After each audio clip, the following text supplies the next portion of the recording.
Olá pessoal, tudo bem? Espero que vocês estejam bem. A nossa aula de hoje é em relação ao conteúdo do sétimo ano, não é?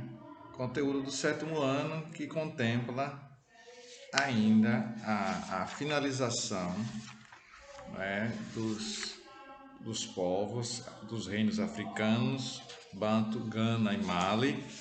E principalmente o que eu desejo fazer hoje com vocês, na aula de hoje, é a prática de exercícios.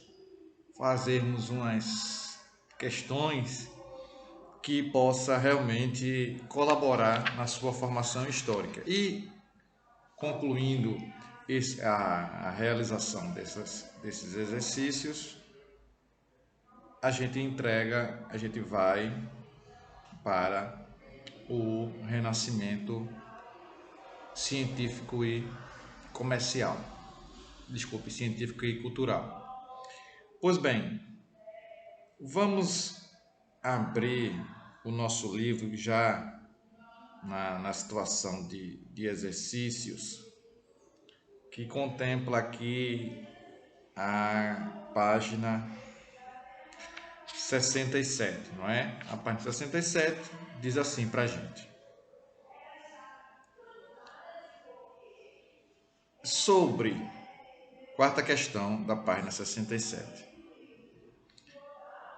sobre a relação entre os nativos e brancos na história da América, podemos dizer que: letra A, o conflito entre ambos, entre nativos e brancos na história da América, na letra A, caracterizou a expansão para o oeste dos Estados Unidos devido exclusivamente à disputa pelo ouro e pelo petróleo do Texas e da Califórnia. Não é? Vamos aguardar. B. Todos os relatos da ocupação e da colonização da América revelam extrema violência de nativos e de brancos, como no episódio da morte do bispo Sardinha, devorado por canibais. C. O contato entre nativos e brancos na América Hispânica foi bastante violento. Como prova, o genocídio indígena realizado pelos espanhóis nas áreas dos atuais Peru e México. Letra D. Todos os interesses dos brancos e dos indígenas estavam voltados à acumulação de capitais, como mostram o envio de ouro para as metrópoles e a construção das pirâmides astecas. Letra E, ou como você queira falar, a letra E, diz assim: o encontro entre portugueses e indígenas no Brasil foi um processo harmônico, porque os nativos se localizavam no interior e a colonização ocorreu no litoral do território. Diante dessa leitura, das afirmações que nós acabamos de ler, não é? Qual seria a alternativa a ser assinalada?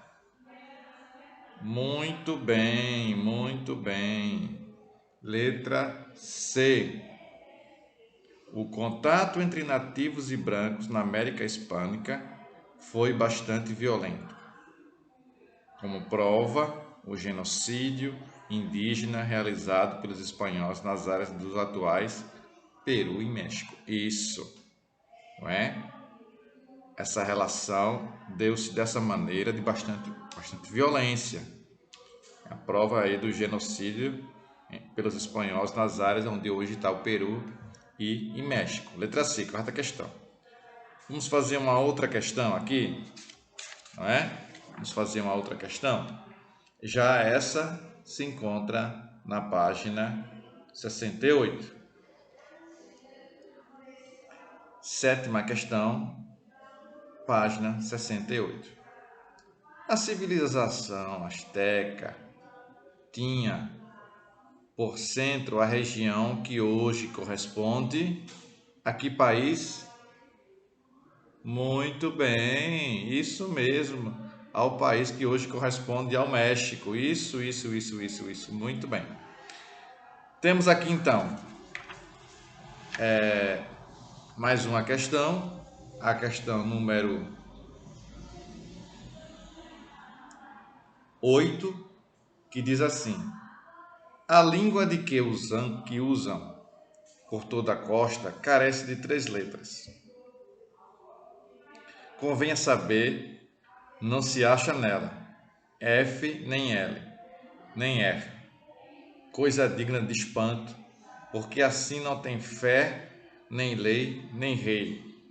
E dessa maneira vivem desordenadamente, sem terem além disto conta, nem peso, nem medida.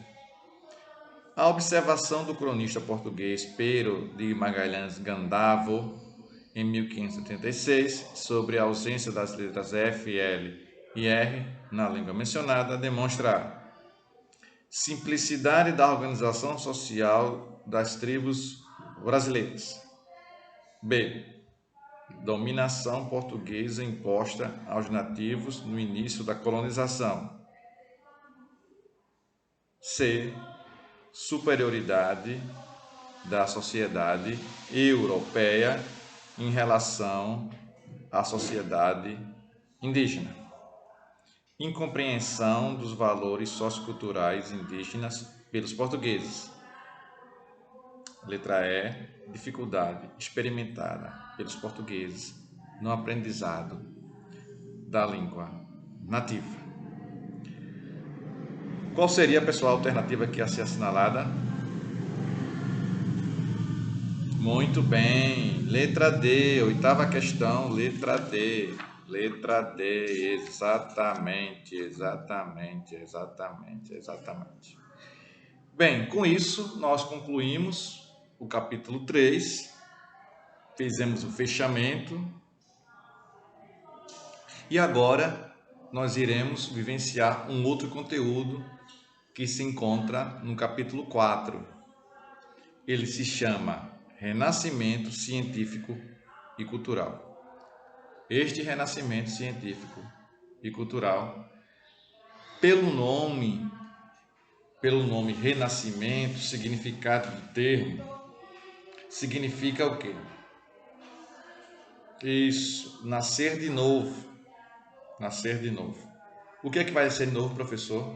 Vai nascer novamente um pensamento antropocêntrico. Nós estamos agora, de acordo com os períodos históricos, nós estamos estudando, a partir de agora, a Idade Moderna. E na Idade Moderna, os valores são outros. Na Idade Moderna, se há uma tentativa, há um resgate, aliás, tentativa não, há um resgate dos valores, não da Idade Média, que é o período anterior à Idade Moderna, mas sim da Idade Antiga, em Roma e em Grécia. Nessa civilização greco-romana, a civilização, as pessoas lá tinham um nome, um termo que se dava, que era antropocentrismo. E esse antropocentrismo, que surge na Idade Antiga, ele é resgatado, ele nasce de novo. Aonde, professor? Ele nasce de novo na Idade Moderna. Por quê? Porque surgem as universidades, a sociedade está no processo de mudança e essa sociedade ela quer negar, ela quer deixar de lado, deixar para trás a teoria, a característica teocentrista. E agora O homem moderno, ele se acha a última bolacha do pacote, ele se acha a última Coca-Cola do deserto e ele quer esquecer o pensamento teocêntrico da Idade Média e quer valorizar o homem. Então ele busca lá, na Idade Antiga, todas essas situações de valorização do homem. Só que o homem agora vai ter um componente diferente. O homem agora ele é um ser racional, ele é um ser humano, universal. E essas características que eu estou abordando aqui com vocês serão fundamentais para entender toda essa evolução. Nasce o renascimento científico-cultural e ao mesmo tempo temos as grandes navegações, a formação de um renascimento comercial também. O comércio começa a dinamizar muito agora, não é? O homem agora ele sai, veja que mudança, não é? Ele sai da Idade Média e vem para a Idade Moderna. Ele sai das áreas rurais e ele volta, ele retorna para as áreas urbanas. Porque é o que tem para hoje, para aquele momento ali dele. Então ele vai buscar melhores condições de vida, porque as áreas rurais começam a apresentar decadência, a baixa Idade Média começa a apresentar uma certa dificuldade. E o renascimento, ali no final da Idade Média, começa a surgir um renascimento comercial e agora surge o renascimento científico e cultural já na Idade Média. Vocês não devem fazer nenhuma confusão, nenhuma mistura em relação a isso, não é? Então vocês precisam entender que esse renascimento científico, ele é um renascimento com concepção humanística, que o homem quer valorizar ele mesmo. E ao mesmo tempo ele valoriza ele mesmo e faz o quê? E deixa de lado Deus. O homem vai se achar que ele sozinho ele dá conta de toda a situação. Ao mesmo tempo tem a questão artística, né? O renascimento surge ali na Península Itálica, renascimento cultural. E essa introdução é super importante para a gente entender, deixar as coisas bem encaixadas, bem formuladas, para o conhecimento histórico ser bem consolidado. Então, na página 72, nós temos aí Renascimento Científico e Cultural, o olhar de Da Vinci. Não é? Ele coloca esse olhar de Da Vinci, que eu já falei sobre essa questão. Não é? Da Vinci é um multiartista, cientista também.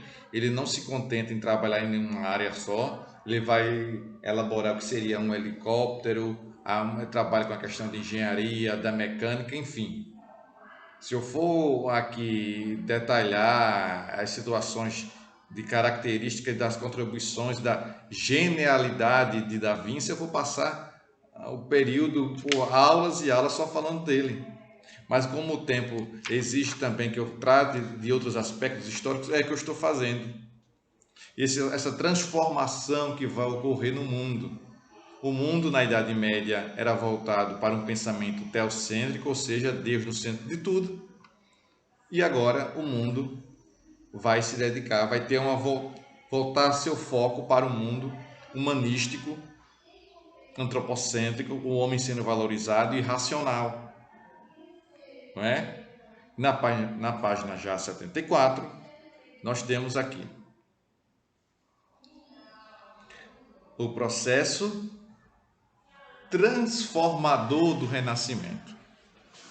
Não é? Transformador do Renascimento. Lembrando também, como eu já abordei, os períodos do Renascimento, para facilitar nosso entendimento, os historiadores acharam por bem dividi-lo, não é? Dividi-lo, colocá-lo como sendo período 300, 400, 500. 300 significa 1300, 400, 1400, 500, 1500. Então, essa transição, essa situação, você tem que observar que vai haver uma transição para que a sociedade pudesse cada vez mais esquecer o pensamento teocêntrico, esquecer o pensamento voltado para Deus e aos poucos o homem começasse a fazer um estudo, uma evolução, enfatizar, exaltar todas as características do homem, dele mesmo, não é? Então, na página 74, nós temos assim: a transição da fase feudal para a Idade Moderna apresentou algumas mudanças, foram muitas mudanças e rupturas que levaram a sociedade europeia a viver novas experiências. Ponto. Dentre essas mudanças, destacaram-se o renascimento comercial, a formação dos estados nacionais e o renascimento científico e cultural. Na verdade, ficava bem claro que foram transformações que atingiam diretamente setores como a economia, a política e a cultura.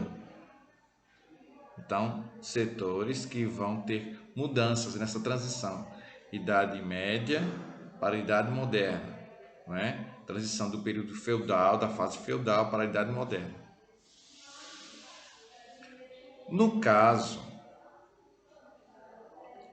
do renascimento científico e cultural,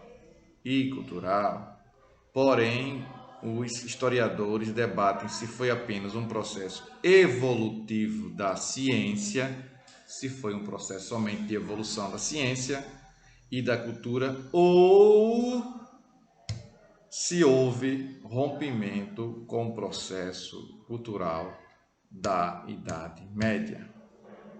Ponto. É necessário entender que a Igreja Católica havia sido uma das instituições que não tinham sofrido sérias consequências diante da queda do Império Romano. Pelo contrário, houve até um fortalecimento delas. Durante toda a Idade Média, fortaleceu-se economicamente, uma vez que a maioria de seus integrantes eram senhores feudais. Em outras palavras, diretamente a Igreja controlava a economia feudal. A influência dos católicos, veja aí, viu? Preste atenção. A influência dos católicos foi vista também durante a formação dos Estados Nacionais. A influência da religião católica na formação dos países, não é? Que a gente vai estudar brevemente. Então, precisa ficar atento àquela condição que eu bato bastante. Quando você estuda história, você não pode imaginar que os fatos históricos ocorrem de forma isolada. Não. Ocorrem de acordo com uma ligação, uma formação que, vez por outra, quase sempre, temos que ir no conteúdo anterior para entender o conteúdo que nós estamos estudando. Não vai ser diferente agora. Deu para entender? Estados nacionais. Em muitos países, como a Inglaterra. Diante disso, fica claro que a Igreja Católica influenciava a sociedade europeia e, consequentemente, fazia uso de estratégias para consolidar esse domínio. E uma das formas era o controle cultural.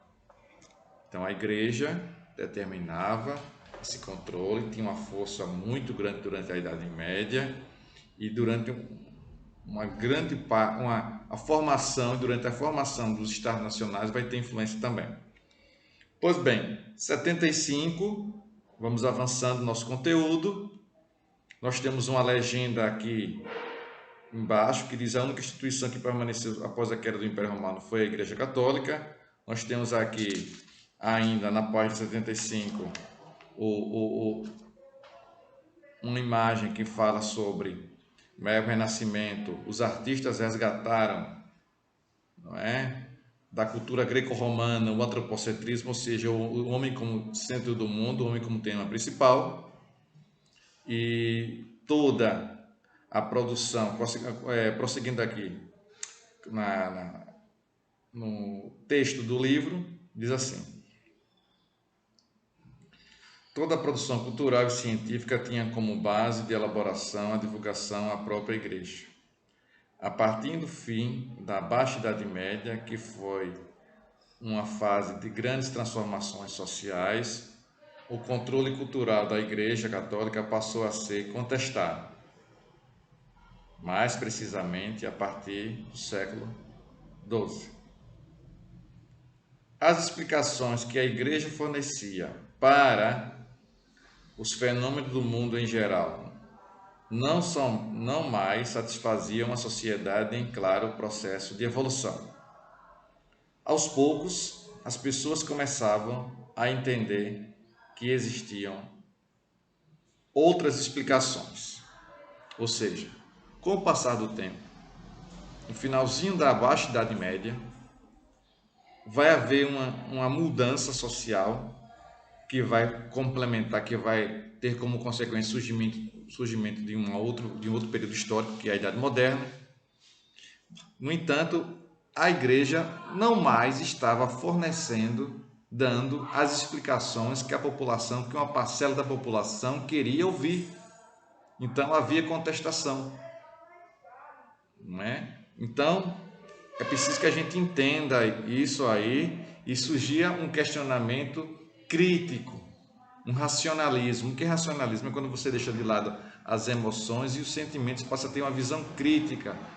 Então, a influência que o pensamento teocêntrico exercia no final da Idade Média, quando chega a Idade Moderna, aos poucos, essa influência de pensamento, ela vai diminuindo, não é? Pois bem, passando para a página 76, nós temos que entender, antes da leitura propriamente dita, temos que entender que havia, pelos historiadores, mais do final do século XIX, início do século XX, um rótulo preconceituoso para a comunidade média, chamando de século perdido, a idade das trevas. Hoje isso mudou. Hoje nós não podemos dizer de forma nenhuma que não houve evolução no período da Idade Média. Houve sim. Não tanto como em outras situações, mas ocorreu. Tá bom? E aqui a gente vai se deparar justamente com essas afirmações preconceituosas para com a Idade Média, a chamada Idade das Trevas. Um preconceito muito grande. 76. Com o renascimento científico e cultural, a arte, a política e a ciência passaram a ser entendidas de forma mais profunda e dentro do universo social em que a Europa estava, não é? Então, de forma mais profunda, de forma mais crítica, o renascimento científico-cultural vai acontecer. Então, uma das bases, prosseguindo aí na página 76, uma das bases fundamentais para a consolidação das transformações científicas e culturais foi o resgate de quê, professor? Muito bem, minha gente. Foi o resgate da cultura greco-romana. E quando você resolve resgatar a cultura greco-romana, automaticamente você já sabe que vai ser a visão do homem. O homem sendo idealizado, o homem como sendo o centro de tudo, o homem como sendo o tema principal, não é? Então é nesse resgate que os homens modernos querem fazer, eles vão encontrar o resgate da Idade Antiga. Eles trazem que a da Idade Antiga colocam na Idade Moderna, que é o homem como centro de tudo. Não é? Então, a cultura greco-romana que eles pegam da Idade Antiga, trazem para a Idade Moderna, levam para a Idade Moderna. Os renascentistas entendiam que, durante a Idade Média, houve uma estagnação, que eu falei agora há pouco sobre isso, pois a nobreza e o próprio clero católico tinham acesso às inovações científicas e culturais, geralmente controladas pelos monges católicos. Não é? De forma preconceituosa, esse período histórico foi chamado de Idade das Trevas, Idade da Escuridão, Idade de pouco desenvolvimento. Em contrapartida, o resgate da cultura greco-romana foi possibilitado pela própria Igreja, pois os monges guardavam vários escritos e obras da antiguidade desses povos foram guardados, o que facilitou a vida dos renascentistas na divulgação dessas ideias. Ainda na página 76, sendo a ruptura ou processo evolutivo, o renascimento científico e cultural foi determinante para que a sociedade experimentasse uma nova fase social. Essas transformações que marcaram a reestruturação política, econômica e cultural foram decisivas para fatos históricos